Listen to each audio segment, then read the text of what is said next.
Hey everybody, so today I wanted to talk about my first memory of knowing, having intuition, knowing something else is there.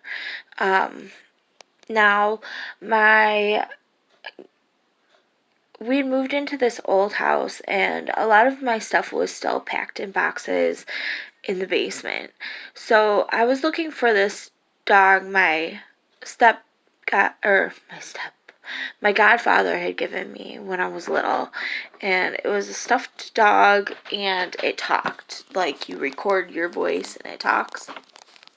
So I went into the basement and I was only like 5, and I went down there and like something told me go into the other room. So like at that point I completely forgot about the stuffed animal that I went down there looking for.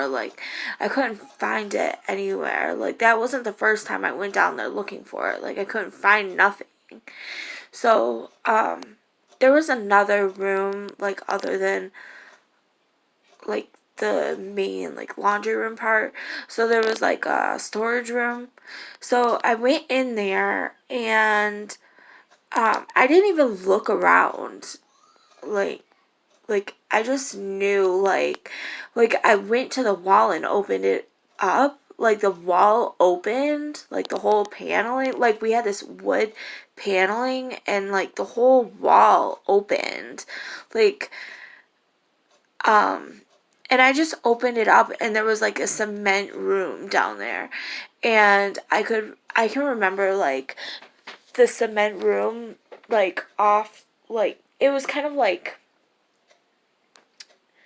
it reminded me of a jail room almost. The whole thing was cement, and off to the side, over to the side, it was kind of long. So when I opened the wall, um, off to the side, maybe 10 feet back, there was a cement block. That's why I said it reminded me of a jail room. But I was so little, but I wouldn't go over there. I felt like something was in that corner, something was over there where that cement block was, and I can't tell you what it is to this day. Like, um, and then there was another door in that room, across from the door that I had just opened, maybe 4 feet in. So I opened that and it went underneath my enclosed porch. So underneath the enclosed porch, there was actually cat bones underneath there. So that kind of weirded me out being so little. So I shut that door and hurried up and locked it. But I remember going back into that other room and staring at that cement block. Like now that I'm older and I know my feelings, like there was something there. And I don't know if it was the reason why I opened that door in the first place, but something told me to open the wall. Who just goes to the wall and opens it? I didn't know. We just moved in that house. I didn't know that was there. And I was looking back at it, I even asked my mom recently, and she never even knew that that room was there. She never knew none of that, that the wall opened. So part of me wants to go back to that house. But my stepdad doesn't own that house anymore, because I'm pretty sure that he sold it. But there was something in that corner for sure. And I don't know what it was, but there was something there. I can promise that there was something there. Um, like, almost like something was buried down there, in that cement block. It was just, you know how, in jail cells, they'll have, the cylinder block that people sit on or sleep on or whatever they do. That's what it looked like. And it was, the whole back of that wall that was like that. And I couldn't figure out what it was, but, that was, my first memory of something like that. And I was so little, like, you don't think of stuff like that. You just get nervous or scared and you kind of ignore it. But now that I'm older and I realize, like, certain things and what I'm capable of doing or what I'm capable of knowing, because now I can look at a missing persons poster and be like, oh yeah, this person's in like a really grassy area near railroad tracks. Like, that person's not here no more. Like, I can look at pictures. Like, I purposely try not to look at pictures of missing people because of that reason. And because it kind of weirds me out. Like, I don't like seeing them. And, like, I can tell if, like, I don't know how they died, but I can tell if it's, like, really personal or if someone close to them did it. So now that I'm older and I can feel stuff like that, a lot of things make sense to me, especially since being examined by two different doctors. First off, one doctor determined, as far as like mental health goes, like, he said that I was socially and emotionally impaired. And that's not true at all, because I openly talk to whoever. It doesn't matter. I'm very open. The only time I don't talk to someone is if I feel like a tense vibe from them. And then the other doctor determined my personality. And that doctor determined that I was an INFJ, which is a very rare personality trait that determines that I'm very observant, but I don't like small talk. Like, I'll talk and I'll babble on and on about something that I know about and something I'm very comfortable with. But if you try to do small talk with me, like, oh, how's your family? How's this? How's that? Like, I get weirded out. Like, I don't want to talk about that. So I'll get really quiet, or like in tense situations, and I feel a lot. Like, I overfeel things.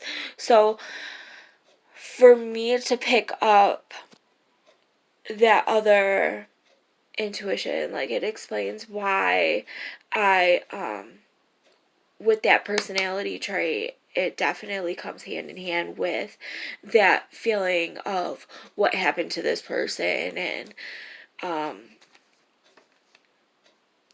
just different levels on that situation. So I think that was like a big understanding of who I am, finding that out, because having the other doctor label me as socially and emotionally impaired was just kind of ridiculous to me.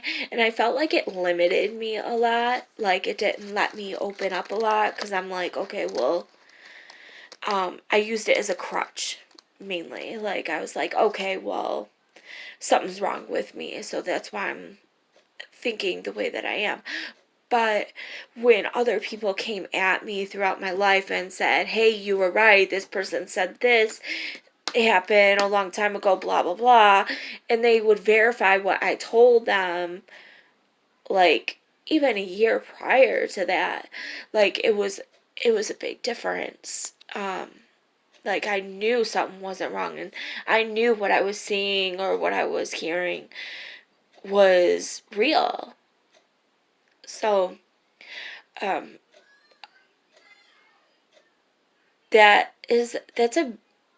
very important too, because a lot of people just think that something's wrong with them, or they ignore them. So just don't let a label limit you. Like, don't let anyone tell you that there's something wrong with you, or that you're crazy, or you're not seeing what's there, because I didn't have a family that ever told me that what I saw was not there.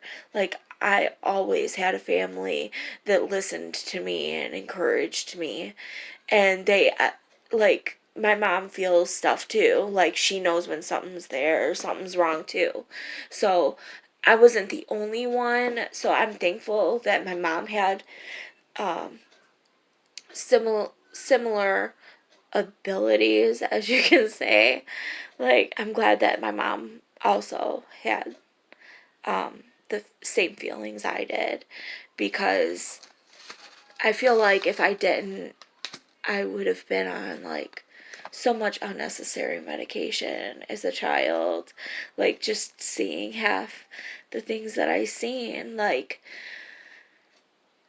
I remember looking up at this house and seeing someone in this window, and I asked my friend, like, who's up there in your house? Like, what room is that?